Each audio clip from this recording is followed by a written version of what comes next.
Ever felt like the gaming industry has a collective case of amnesia regarding some absolute bangers? We're diving into those hidden gems that launched with a bang but somehow faded into the shadows of the past.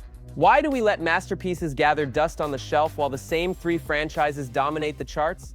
In this video, we are rescuing the titles that actually deserved a sequel, or at least a bit more respect. Buckle up, because we're about to rediscover the legends time forgot.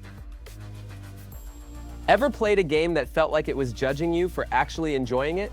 On the surface, it looks like just another generic military shooter where you play as a gravel-voiced soldier in a sandbox.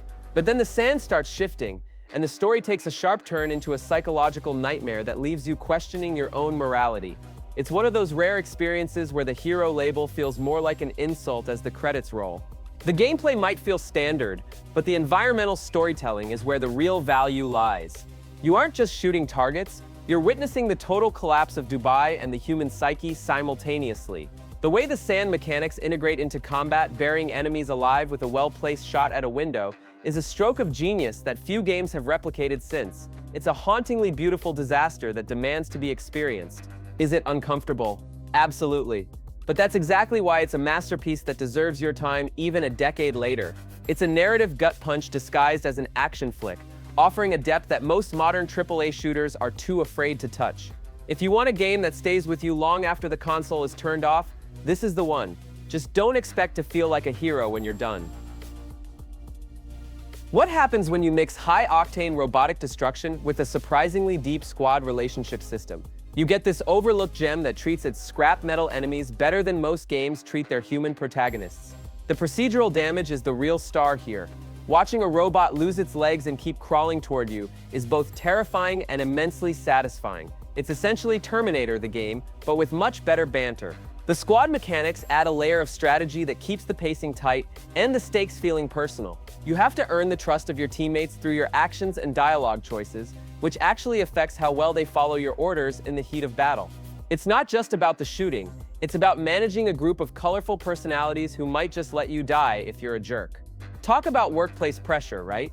The boss fights are massive, the world building is top tier, and the gunplay feels incredibly weighty. It's a crime that we never got a follow-up to this futuristic tactical thrill ride. If you're looking for a shooter that rewards precision and social skills in equal measure, it's time to give these robots a piece of your mind, or a piece of your lead, whichever comes first. Imagine a post-apocalyptic world that isn't just shades of brown and gray, but a vibrant, overgrown paradise reclaimed by nature. This reimagining of a classic tale features some of the best character chemistry in gaming history, thanks to incredible performances and motion capture.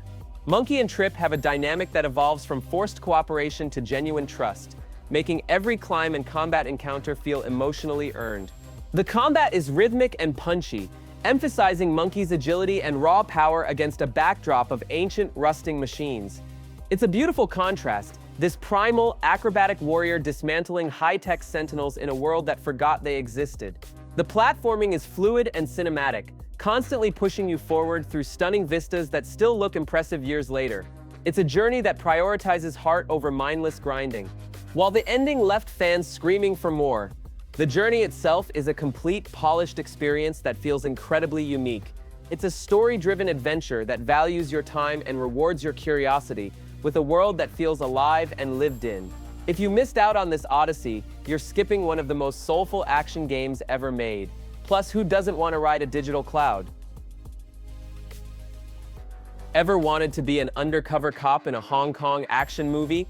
This game doesn't just let you play the role, it makes you live it. From the brutal street fights to the high-stakes drama of the triads, the combat system is a violent ballet of environmental kills and bone-crunching martial arts that puts most open-world brawlers to shame.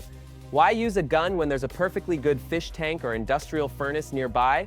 The city of Hong Kong is the real protagonist here, pulsing with neon lights, crowded night markets, and a sense of verticality that makes exploration a blast. You're constantly balancing your duty as a police officer with your growing reputation in the underworld, creating a tension that drives the narrative forward.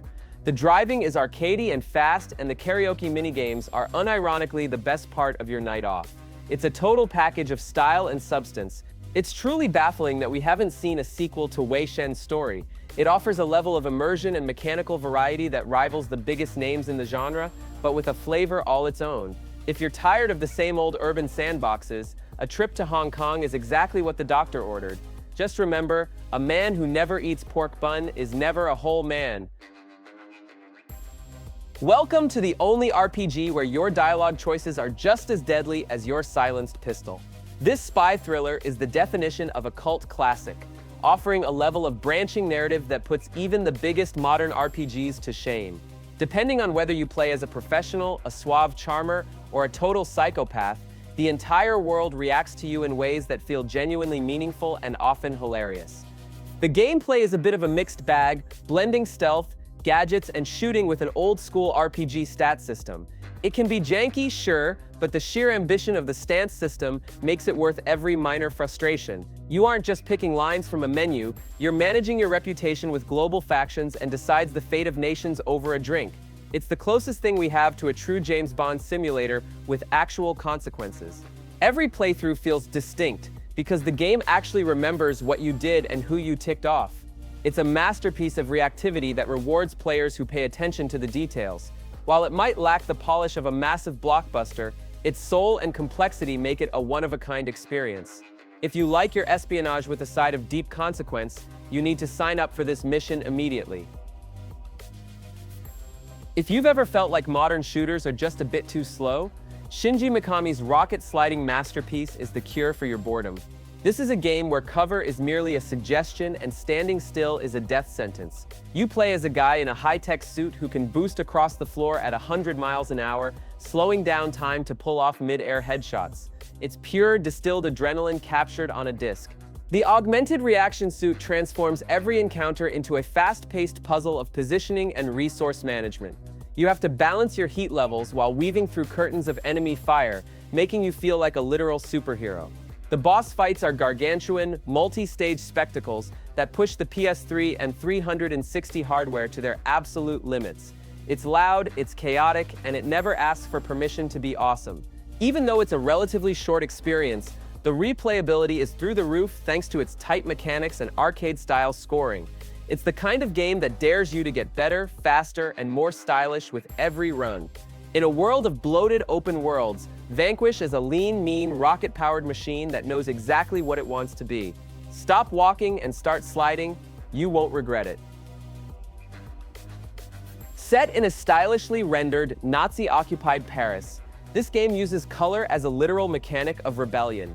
Areas under enemy control are presented in a striking black and white noir style, but as you sabotage the occupation, the color slowly bleeds back into the world. It's a visual metaphor that makes every mission feel incredibly rewarding. There's nothing quite like seeing the vibrant blues and reds return to a city you just helped liberate.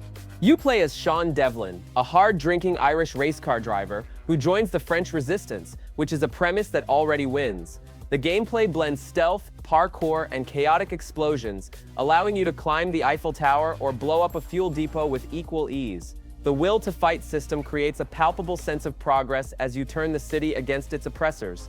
It's an open-world sandbox with a very specific gritty charm. It's one of the most atmospheric games of its era, blending a classic spy thriller vibe with the freedom of a mercenary-style destruction simulator. Despite its age, the art direction remains timeless, and the gameplay loop is consistently satisfying. If you've ever wanted to fight the good fight with a cigarette in one hand and a stick of dynamite in the other, Paris is calling. What happens when you mix BioShock's atmosphere with a time manipulation device that can age objects in seconds? You get a sci-fi horror shooter that is far better than it had any right to be. Using the TMD time manipulation device to turn a modern crate into dust or restore a collapsed bridge is endlessly satisfying. It's a game that plays with the fourth dimension in ways that make both the puzzles and the combat feel genuinely inventive. The story involves a Cold War conspiracy on a mysterious island, filled with mutated monsters and temporal rifts that keep you guessing. The weapon variety is fantastic, including a sniper rifle that lets you control the bullet in slow motion. It's a greatest hits of late 2000s shooter mechanics, polished to a mirror finish and wrapped in a thick layer of Soviet-inspired dread. Why this didn't become a massive franchise is one of gaming's biggest mysteries. It strikes a perfect balance between creepy exploration and high-octane action, with multiple endings that actually feel distinct. The pacing is tight, the upgrades feel meaningful, and the time-traveling shenanigans never get old. If you missed this when it launched, you're depriving yourself of one of the most creative shooters of its generation. It's time to fix the timeline and play this. This game takes the mature rating and runs with it in the most ridiculous, entertaining way possible. It's a shooter that actively discourages boring gameplay by rewarding you for skill shots. The more creative and gruesome your kills, the more points you get to upgrade your gear. Want to kick an enemy into a giant man-eating plant? Points. Want to leash a guy into a cactus? More points. It's a playground of profanity and creative carnage.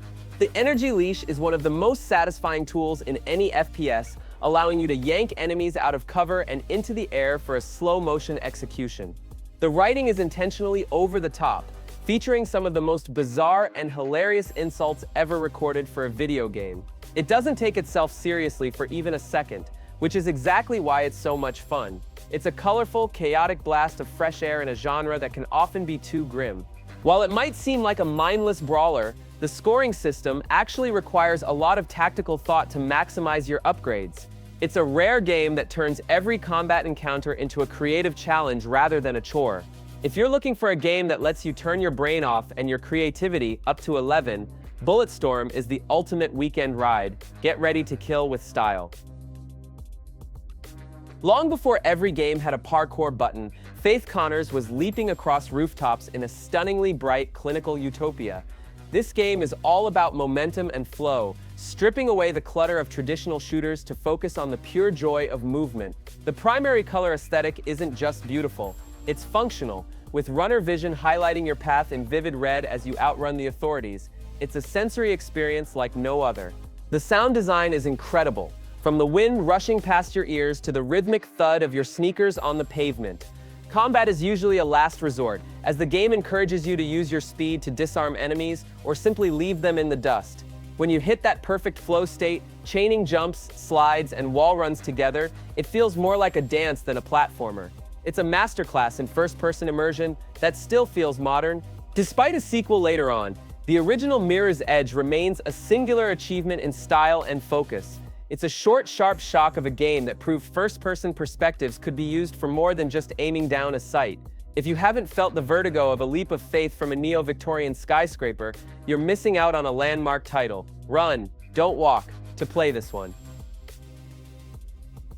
Imagine a world created by R.A. Saboteur, designed by Todd McFarlane and lead designed by the guy who made Oblivion. That's the pedigree behind this massive RPG that features arguably the best combat the genre has ever seen.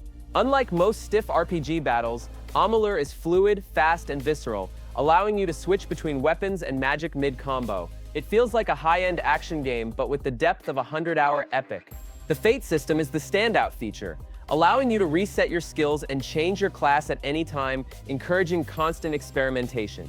You aren't locked into a single path. You can be a teleporting wizard with a giant hammer one day and a stealthy rogue with daggers the next. The world is vibrant and packed with lore, offering a sense of scale that rivaled the biggest titles of its time. It's a loot-filled paradise for anyone who loves a good grind. Though it was overshadowed by Skyrim at launch, it has a charm and mechanical polish that makes it highly playable even today. The Re-Reckoning remaster brought it back to modern consoles, making it easier than ever to dive into the Phalanx. If you want an RPG where the fighting is actually as fun as the leveling, Amalur is your new home. Your destiny is waiting and you can actually change it. While many dismissed it as a simple God of War clone, this dark journey through the 9 circles of hell is a fascinating and grotesque piece of art. The developers took the classic epic poem and turned it into a visceral nightmare filled with some of the most disturbing enemy designs ever seen. Every circle, from limbo to treachery, has its own unique look and atmosphere, making the descent feel truly epic and oppressive. The combat is fast and brutal, centering on Dante's massive scythe and a holy cross that shoots blasts of light. One of the coolest mechanics is the absolve or punish system, where you decide the fate of historical sinners you encounter, affecting your skill tree and magical abilities. It adds a layer of moral choice to the blood-soaked action.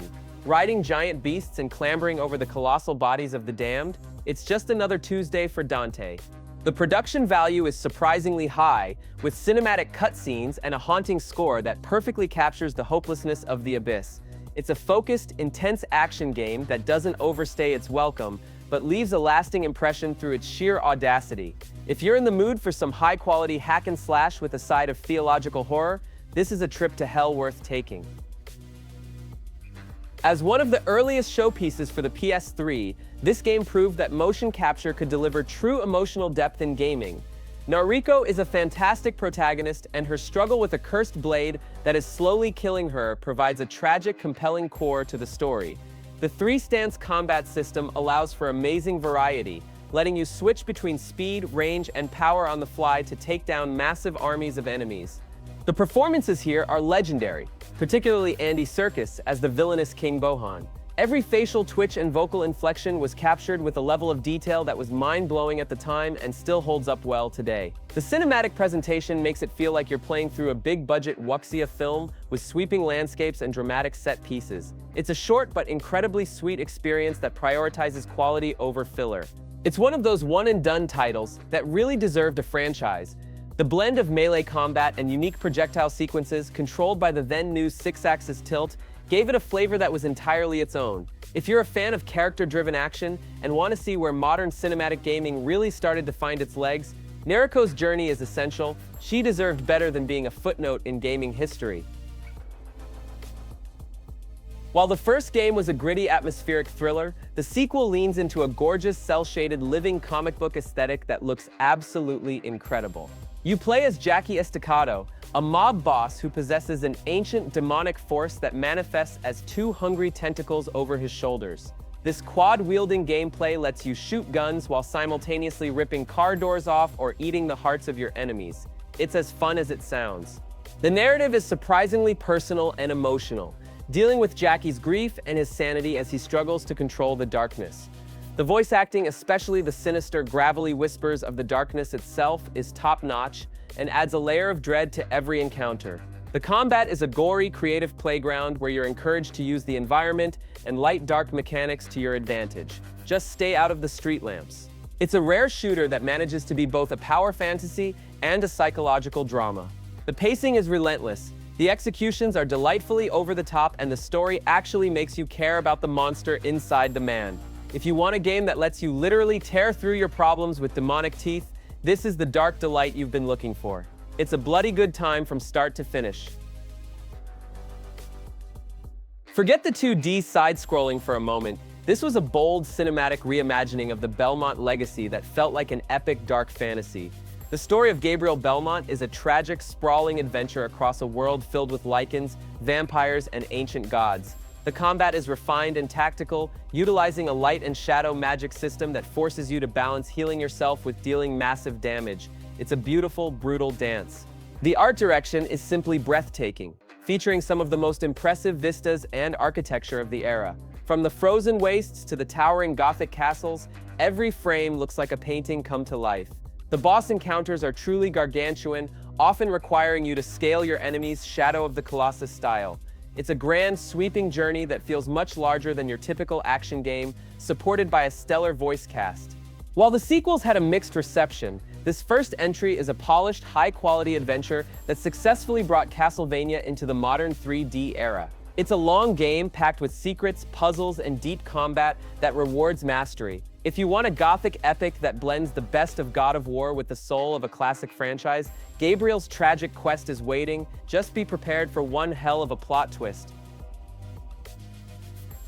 Arcane's Prey is the spiritual successor to System Shock that we all needed, yet somehow it didn't ignite the charts like it should have. Set on the hauntingly beautiful Talosai space station, it's a masterclass in immersive sim design. You're hunted by aliens called Typhon that can mimic any object in the room. Yes, that coffee mug might actually be a monster waiting to jump at your face. It turns every quiet moment into a tense game of, is that chair supposed to be there? The freedom of play here is staggering. You can focus on traditional weapons, use glue to freeze enemies and build paths, or inject alien DNA to gain psychic powers.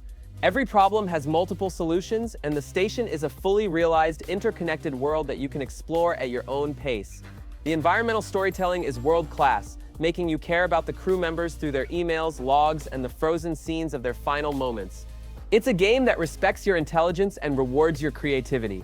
Whether you're hacking a turret to do your dirty work or turning into a banana to squeeze through a tiny gap, the possibilities are endless. It's a dense, atmospheric, and deeply satisfying sci-fi mystery that deserves to be cited alongside the all-time greats.